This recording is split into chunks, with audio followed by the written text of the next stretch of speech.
Hello students, welcome to Oasis Eduzone where we bring to you your favorite daily newspaper analysis. So today, 4th July 2024, we will cover all these topics, okay? And for tidbits of the day, Assam specific news amar ase aru Northeast India as GS paper 5 of Northeast India based auto today. So we will also look into a fact of it, right? Then let's start our today's newspaper analysis. তো আমাৰ যোনটো first news হয় সেইটো হয় mutual evaluation report and financial action task force around 29th or 30th July we have talked about discussed about the financial action task force, right? But তাৰে অলপ basic খিনি revision হ'ব আৰু লগত মিউচুৱেল ইভেলুৱেশ্যন ৰিপৰ্ট সেইটো সেইদিনা আমি পঢ়িছিলো কি পঢ়িছিলো যে recently FATF issued a mutual evaluation report মন দিব এক্সামত যদি mutual evaluation report is published by World Bank WHO হেনকা যদি আপোনাৰ কিবা আহে তেন্তে you have to remember FATF issue কৰে কি mutual evaluation report. So it was a news that FATF issue a mutual evaluation report on India which assessed India's effort in combating money laundering, terrorist financing and proliferation financing. Right, আমি পঢ়িছিলো ন last ক্লাছত যে India classify হৈছে কোনটো গ্ৰুপত that is the regular follow-up category, right? Regular follow-up category India classified into means criteria hoise joining Russia, France, Italy and the UK also designated in this category mane etu category Russia, France, Italy and UK ase tate India amar join korile. Okay, join মানে কি classify কৰিছে ranking বোৰ দিয়ে নহয় grey list দিয়ে red list দিয়ে তেনেকা it is also one of the list আমি আগত চাম এটো okay দেন এইটো হৈ গ'ল আমাৰ নিউজ যোনটো আমি লাষ্ট 2-3 ডেজ আগতো নিউজত আছিলে now we have to know the basic tidbits because news পেপাৰত আহিছে মিউচুৱেল ইভেলুৱেশ্যন ৰিপৰ্টৰ ওপৰত ঠিক আছে চ' ৰেগুলাৰ ফলো আপ কেটেগৰীত কি হয় একচুৱেলি সেইটো আমাৰ নিউজ পেপাৰত আজি আহিছে right so' under regular follow up category India is required to submit a progress report on recommended action by October 2027 right মানে এটো যে ক্যাটাগৰী পালে এতিয়া ইন্ডিয়া এটা প্ৰগ্ৰেছ ৰিপৰ্ট সাবমিট কৰিব লাগিব কিহৰ কাৰণ কি বেসিছত অন ৰেকমেণ্ডেড একশনস মানে কি ৰেকমেণ্ডেশন আহিছে FATF ৰ পৰা এটো একশন ললে না নললে কি কেনকা কৰিলে কি নহয় all about facts they have to submit as progress report by কেতিয়া 2027 অক্টোবৰ লৈকে okay India has achieved strong result and high level of technical compliance obviously and that's why we got the good category ranking right yet it must address delay related to prosecutions of money laundering and terrorist financing so amar delays etiao ase leading to prosecutions of money laundering and terrorist financing so we have to look into this matter right then eto hoi gol amar basic je India ki koribo lagibo after they came into the category of regular flow up category এতিয়া আমাৰ FATF মই যে অলপ আগত কৈছো যে black list red list grey list থাকে তো FATF categorize member countries into 4 group কি regular follow up যোনটো সবতকে highest তাতে আমি এতিয়া আহি গলো then enhanced follow up that is the enhanced follow up then gray list then black list right তো আমি এতিয়া regular follow up আছো then regular follow up is the regular follow-up is the top category amongst 4 obviously regular follow-up then enhanced follow-up then gray then black right and only 5 countries in G20 including India have been placed in regular follow-up আগৰ কোন আছে এতিয়া Russia, France, Italy, UK আছে এতিয়া India আহি গল right so this was the basic thing regarding that is your mutual evaluation reporter ভিতৰত কি information কি ফলো আপ কি হ'ব পাৰে বেসিক আইডিয়া so that প্ৰিলিমছত আহিলে প্ৰিলিমছত সিম্পলও আহিব পাৰে যে mutual evaluation report is submitted by issued by whom the FATF মন দিব okay now FATF কি হয় global money laundering and terrorist financing watchdog kind of watchman ভাবিলো okay obviously কাৰণে ইণ্ডিয়াৰ ৰেংকিং টু মানি লণ্ডাৰিং আৰু টেৰৰিষ্ট ফাইনেন্সিং বেসিছত চালে ন because he is the global watchdog of such things setup কেতিয়া হৈছিল 1989 out of G7 meeting of developed nation in Paris. Okay, G7 meeting হৈছিল পেৰিছত, তাৰ পৰাই এইটোৰ setup হৈছিলে. Objective to initially কি আছিলে? To examine and develop measures to combat money laundering. Money laundering to combat কৰাৰ was the initial objective. But 1911 যেতিয়া attack হল US ত, তেতিয়া FATF in 2001 expand কৰিলে নিজৰ মানে efforts to. তেতিয়া আৰু কি include কৰিলে? Combat terrorist financing also. আগত only money laundering আছিল, then terrorist financing হল. আৰু April 2012 ত এইটো আৰু expand hall to counter the financing of proliferation of weapon of mass destruction. Weapon of mass destruction related যোনটো financing সেইটো এতিয়া deal কৰে. So with time it has advanced its work efforts, right? So as of today 39 member body হয়. Okay, 39 member body representing most major financial center in all part of the globe. And out of 39 member there are two regional organization. Regional organization দুটা আছে ইয়াত কোন? আপোনাৰ European Commission and Gulf Cooperation Council. Right? আৰু India কি ফুল member হয় নে observer? এতিয়া ইণ্ডিয়া ফুল মেম্বাৰ হয়, 2010 ত ফুল মেম্বাৰ হৈ গল, আগত জইন কৰিছিলে উইথ অবজাৰ্ভাৰ ষ্টেটাছ ইন 2006. তো মন দিব জইনিঙৰ টাইমত কেতিয়াবা আপোনাক এনেকুৱা আহিব পাৰে যে জইনিঙৰ টাইমত ফুল মেম্বাৰ হৈ আছিলে, নহয়, জইনিঙত অবজাৰ্ভাৰ ষ্টেটাছ আছিলে, then we got the full membership by in 2010, that is 2010. Right? I hope আপুনি financial action taskৰ ওপৰত অথবা যদি mutual evaluation reportৰ ওপৰত কিবা question আহে, you will be able to answer. Right? The next আমাৰ newsত আছে Central Consumer Protection Authority. Okay, এইটো কিয় newsত আছে? Because recently আমি newsত চালো যে CCPA, that is Central Consumer Protection Authority. Okay, penalty kiman 3 lakh on the advertisement by an edtech platform that was found to be fake and misleading under section 21 of the Consumer Protection Act. মানে আমাৰ ভালৰ কাৰণে এইটো হৈছে ইহঁতে edtech company এটা advertisement to fake and false misleading advertisement show কৰিছে, so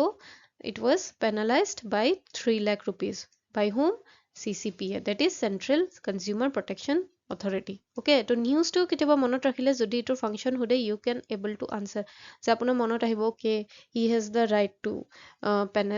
means penalize such things, right? Under section 21 মন দিব section 21 of Consumer Protection Act. তো CCPA কি হয়? Is the regulatory body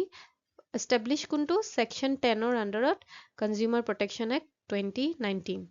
Regulate কি কৰে? Matter related to consumer right violation and unfair trade practices. Right? Consumer right violation মানে এইটো এডৰ পৰা আমাৰ right to violate হৈ আছে, আমি misleading ad বোৰ পাম, হয় নে নহয়? এই কাৰণে penalize কৰিলে কোম্পানীক। তো consumer right violation and unfair trade practices. এতিয়া এইটো মন দিব যে establish হৈছে section 10 and punishment কিমান penalize কি section 21. Okay, এতিয়া যোনটো Consumer Protection Act হয় আমাৰ like Consumer Protection Act হয় 2019, কি empower কৰে মানে কি power দিয়ে CCPA to prevent false and misleading advertisement and ensure consumer rights are protected. And সেইটোৱে আমাৰ newsত আছে, এই কাৰণে এইটো function to এইটো, and that's why CCPA can punish the edtech platform through penalty, right? So আমাৰ Consumer Protection Act 2019 এ কয় যে CCPA can prevent false and misleading advertisement and ensure consumer rights are protected. এতিয়া CCPA টো কোনটো ministry আণ্ডাৰত আহে? এই পিকচাৰত আপুনি চাব পাৰে Ministry of Consumer Affairs, Food and Public Distribution, right? তো এইটো নিউজ কাটিং হয়, মই দি দিছো just to have the pictographic memory, right? এতিয়া section 21 ৰ আণ্ডাৰত হয়, তো section 21 ৰ বিষয়ত অলপ জানিলো যে section 21 of CPA 2019 grants the CCPA the power to issue direction and penalties, এইকাৰণে 3 lakh penalties দিছে, হয়,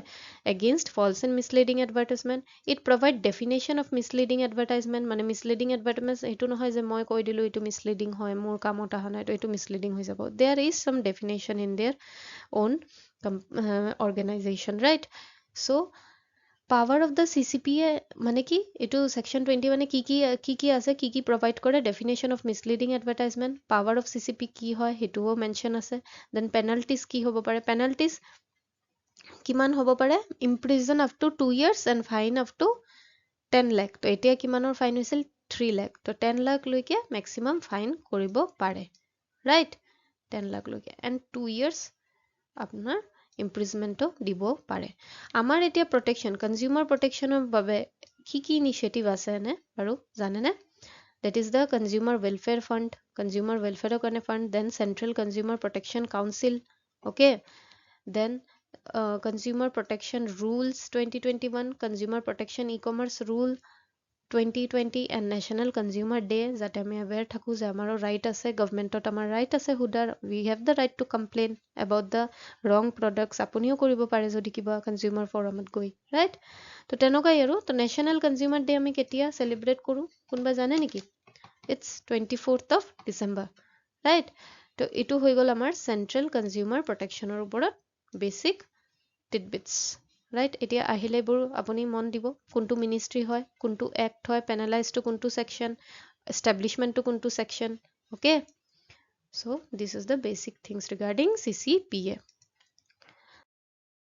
the next news আমাৰ হয় national security council okay national security councilor newsত কিয় আছে because recently deputy national advisor security advisor that is deputy national advisor DNSA কাক দিয়া গৈছে Rajendra Khanna has been appointed as additional that is additional NSA means additional national security advisor and this is the first time the additional NSA post has been filled আজিলৈকে কেতিয়াও additional NSA post to fill হোৱা নাছিলে মানে নাছিলে আগত only NSA আছিল হয় না নহয় তো deputy NSA এতিয়া আমাৰ কোন হয় Rajendra Khanna আৰু additionally intelligence bureau special director কোন TV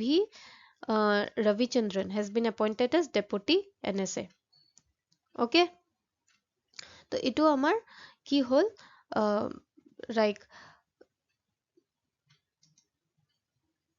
then okay so this was the news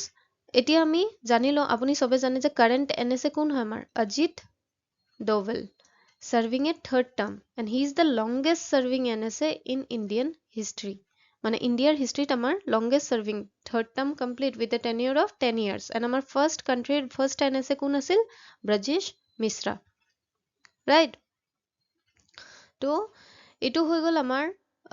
NSA কি Rajendra Khanna and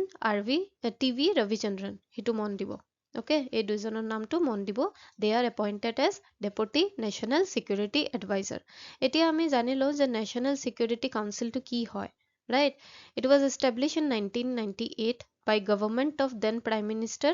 Atal Bihari Vajpayee following nuclear test by India and Pakistan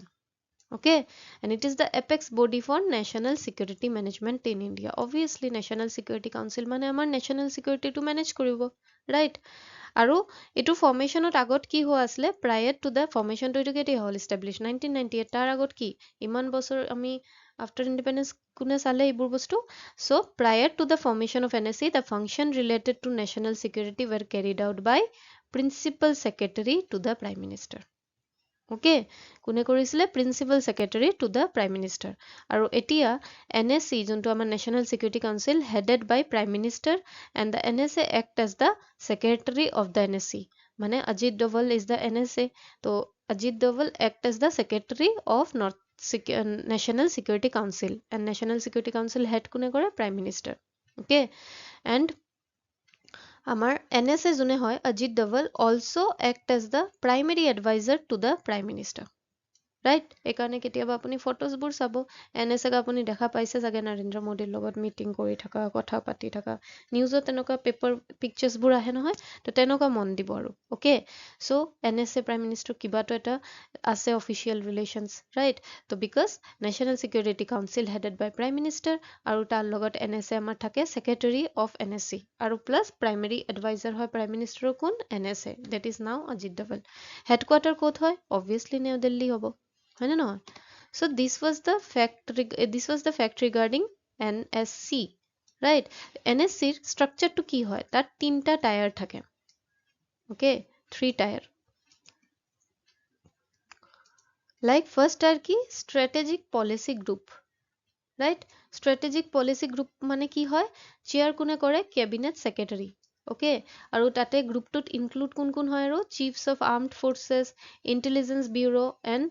research and analysis wing raw বুলি যে কয় আৰু হেতৰ টাস্কটো কি থাকে to make policy recommendation to NSC policy recommendation যিমান NSC হ'ব কোনে কৰিব strategic policy group this is the first tier of national security council okay then second tier কি হয় national security advisory board NSAB okay মানে কিবা advisory group as the name says তো ইয়াতে কোন কোন include হয় senior retired officials okay then academics and expert from civil society also কি কৰে provide long term analysis and policy recommendation obviously advisory হয় to দিবই on national security issues to NSC right তো প্ৰথমটো task হয় policy recommendation দিয়ে second টো হয় long term analysis and policy recommendation যোনটো থাকে long term তাতে আমি national security board because it has the senior retired persons also for the experience to বেছি হ'ব হেনেকুৱা মনত ৰাখিব then national security council secretariat third tier কি হয় কোনে চাই by the prime minister operate with NSA as its secretary যেনেকুৱা এইটো overall national security councilor যেনেকুৱা আমি ফাংচনটো পঢ়িছিলো this হয় না তেনেকুৱাই হয় it is overseen by the prime minister operate with NSA as a secretary and serve as the apex body for all matter concerning internal and external security all আহিলে এক্সামত ৰং হ'ব না ভাবিব এইটো ক্ষেত্ৰত যদি all আহে this is the correct okay এইটো আমি গম পালোৱে যে Ajit Doval is the current NSA আৰু আমাৰ first কোন আছিল Brijesh Mishra right so I hope এইটো নিউজ আপোনাৰ হ'ল clear the next আমাৰ হয় national slag technology okay steel slag road technology okay তো এইটো নিউজত কিয় আছিলে because first international conference আমাৰ first international মন্দিব first international conference on steel slag road was organized by CSR in New Delhi first hole organize কৰিলে মানে conference and all এইবোৰ গভৰ্ণমেণ্টে কিয় কৰে just to spread the awareness just to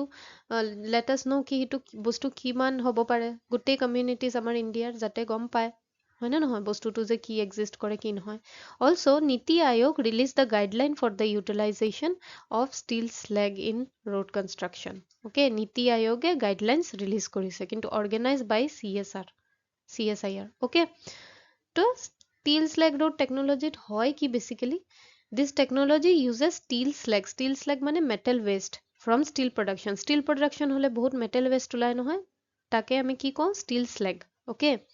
আৰু steel slag to use কি কৰে কেনেকুৱা কৰে to create stronger and more durable roads ৰাস্তা বনোৱাৰ কাৰণে okay আৰু processত কি হয় এতিয়া আমাৰ যেনেকুৱা metal আমি ওলাইলো ঠিক আছে steel slag to then we have to remove the impurities তাতেতো বহুত impurities থাকিব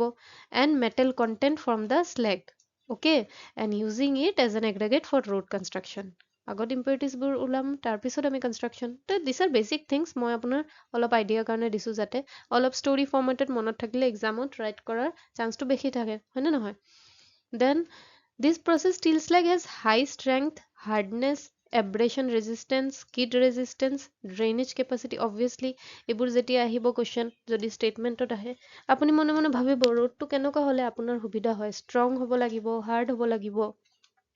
abrasion resistant হ'ব লাগিব skid যাতে সোনকালে নহয় slip নহয় drainage capacity টো ভাল তো সেইবোৰ আছে গতিকেই আমি এইটো এটা নতুন টেকনলজি ইউজ কৰি আছো হয় না নহয় তো making it ideal for road building eco friendly হ'ব cost effective হ'ব durable হ'ব obviously eco friendly cost effective হৈ আছে এইকাৰণে আমি adopt কৰি আছো ন new technology right so every year in India approximately 1.8 billion ton of natural aggregate are needed for construction of maintenance of project তো ইমান যদি আমাৰ লাগে তো আমি এই টেকনলজিটো ইউজ কৰিব পাৰো আমাৰ কষ্ট এফেক্টিভ হ'ব হয় না নহয় আৰু ইকো ফ্ৰেন্ডলি হ'ব to culminate the environmental factors তো this demand can be partially made by using partially made কি process steel slag aggregate as substitute right India's first steel slag road ক'ত আছে ক'ত বনোৱা হৈছিলে সুৰাট এইটো মনত ৰাখিব okay সুৰাটত India's first steel slag road was built right so this was all about steel slag road technology okay তো এইটো হ'ল ফাৰ্ষ্ট ইণ্টাৰনেশ্যনেল কনফাৰেন্স আমাৰ অৰ্গেনাইজ হৈছিলে বাই CSSR গাইডলাইনছ কোনে দিছে নীতি আয়োগ কি হয় মেটেল এটা ওয়েস্ট হয় for steel production impurities remove কৰি তাৰপিছত আমি ৰোড কনষ্ট্ৰাকশ্যনত ইউজ কৰিব পাৰোঁ and obviously it has the many like features resistance skid resistance hardness strength all this things eco friendly cost effective and আমাৰ ইণ্ডিয়াত এজ ৰোড বিল্ডিঙৰ টাইমত 1.8 বিলিয়ন টনছ লাগে তো we can use it as substitute right then next news হয় আমাৰ epilepsy disorder তো এইটো কিয় হয় বিকজ ৰিচেণ্টলি ইউকেত এটা teenager was the first person in the world to be fitted with brain this DBS brain implant okay পিকচাৰত চাইছেনে এইটো হয় ব্ৰেইনত এটা আমাৰ ডিভাইচ ফিট কৰা হয় যোনটোক আমি কি কওঁ ব্ৰেইন ইমপ্লান্ট ডিভাইচ okay তো ব্ৰেইন ইমপ্লান্ট ডিভাইচটো এইটো মন দিব first person fitted with brain implant device এই ডিজিজৰ ফাৰ্ষ্ট পাৰ্চন নহয় কিন্তু সেইটো আগৰ পৰা হৈ আছে বহুতৰ কিন্তু he was the first person in world to be fitted with brain implant device to help bring his epileptic seizure under control মানে ইয়াতে কিছুমান বস্তু ইমবেলেন্স আহে বস্তু এবনৰ্মেল বস্তু হয় হেতুত কন্ট্ৰোল কৰাৰ কাৰণে আমি আগত চাম এটো কি হয় okay so he was the first person with respect to this disease disorder first হল নেকি তা নহয় disorder বহুত আৰু আগতো হৈছে just he was the first person with respect to brain implant device use কৰিছে okay তো এটো কি হয় epilepsy disorder to it is a central nervous okay sorry so it is a central nervous system disorder neurological disorder হয় okay let me change the color it all up deep হৈ আছে so he was the first person kuntu brain implant device so it is a central nervous system disorder that is the neurological device in which brain activity becomes abnormal causing seizures or periods of unusual behavior sensation and sometimes loss of awareness eta period ahe dinor ketiaba tetia apuni eko behavior to apnar bahut abnormal hoi jabo pare sensation koribo noare apnar awareness to gusi jay to bahut bostu henoka abnormality dekha jay okay it is caused by abnormal electrical activity in the brain হয় না নহয় তো obviously আমাৰ electrical activity brainৰ যেতি imbalance হৈ যায় then we will do the abnormal activities একাৰণে কয় যে বেছি stress ললে বহুতে shiver কৰে বেছি stress ললে কোনবাই বহুত ঠাণ্ডা পৰি যায় কেতিয়াবা বেছি stress ললে exam হলত বহুত বস্তু সবৰে বেলেগ বেলেগ হয় তো those are abnormal electric activity in the brain also right তো তেনেকুৱা হেতু নহয় যে হেতুৱে epilepsy disorder হয় not হেতু এটা কন্ট্ৰোল ৰেঞ্জত হয় বাট যেতিয়া এটা বস্তুৰ আনলিমিটেড হৈ যায় তেতিয়া এটা বেলেগ কিবা ডিসঅৰ্ডাৰ হৈ যায় তো লাইক দ্যাট এবনৰ্মেল যেতিয়া হৈ যায় ইলেক্ট্ৰিকেল এক্টিভিটি তেতিয়া আমাৰ epilepsy disorder হোৱাৰ চান্স থাকে তো this disease has no identifiable cause in nearly 50% of the case 50% of the cases আমি গমে নাপাওঁ যে কিহৰ কাৰণে হ'ল okay however head trauma tumors in the brain and some infection like meningitis or even genetics can lead to epilepsy মানে এনেতো আমি 50% কেছত গমে নাপাওঁ বাট কিছুমানত আমাৰ মূৰত ট্ৰমা হয় যে বহুতৰ একদম হাই শক ট্ৰমা বা টিউমাৰ্স যাৰ আছে ব্ৰেইনত কিবা ইনফেকশন আছে জেনেটিক্স ৰিজনতো এটো হ'ব পাৰে আৰু সবতকে এটো হয় young children it is more common in young children and older adults okay and male বেছি হয় it occurs slightly more in males than females right তো epilepsy has been recognized by World Health Organization as a neurological disorder তো এটো recognized disease হয় disorder by World Health Organization ঠিক আছে তো according to 2022 Lancet study কি কয় the prevalence of that is epilepsy in India ক'ত হয় range from 3 to 11.9 cases per 1000 people মানে 1000 peopleত আমাৰ 3টা পৰা 12টা মানুহলৈকে হয় okay so despite the availability of several anti-seizure medication আছে surgery procedure to আছে approximately 30% of the patient remain resistant to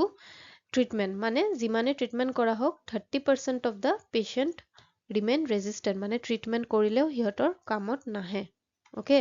they remain resistant to the treatment and a medications আছে surgery আছে but etia first he was that UK based teenager was the first person for brain implant device ok ki boli hoy DBS brain implant mane deep brain stimulation yate ki hoy অলপ just for your idea involves implanting a medical device etu device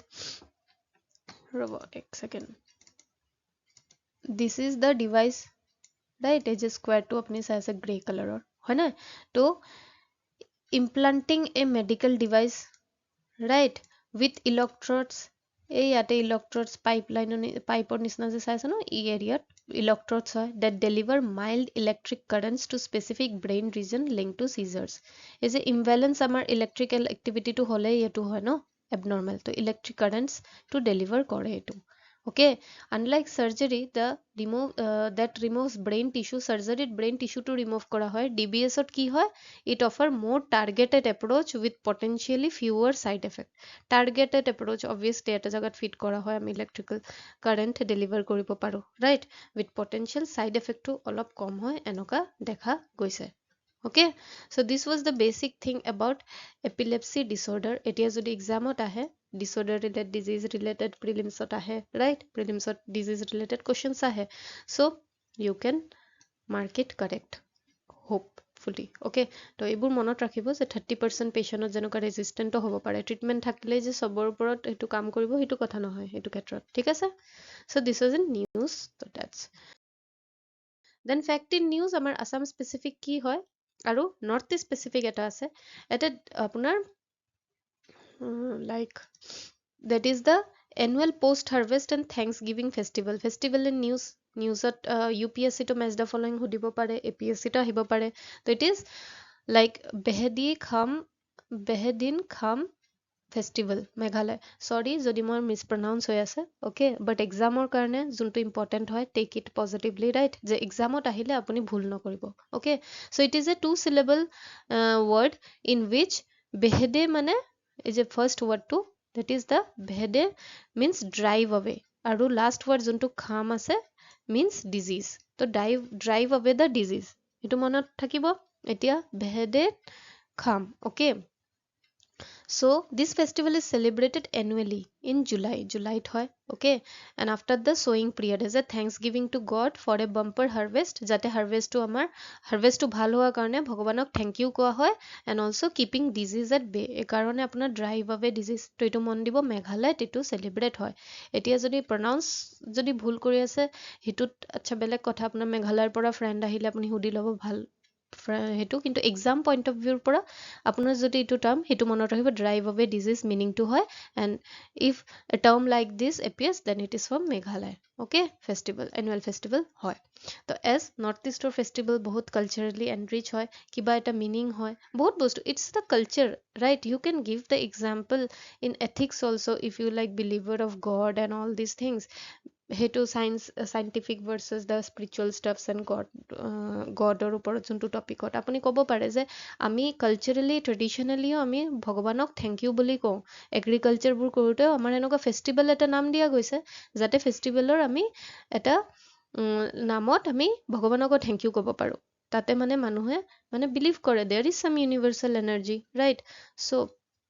you can write all such positive things যে আমি আমাৰ ফেষ্টিভেলৰ মাধ্যমে আমাৰ culture আৰু ট্ৰেডিশ্যনবোৰ আৰু মানে কি আপলিফ্ট কৰোঁ হয়নে নহয় then Digboi Refinery celebrate Indian Oil Values Day. So it was in news, so we should know the basic tidbits of Digboi Refinery. So it is the India's oldest operating refinery and one of the oldest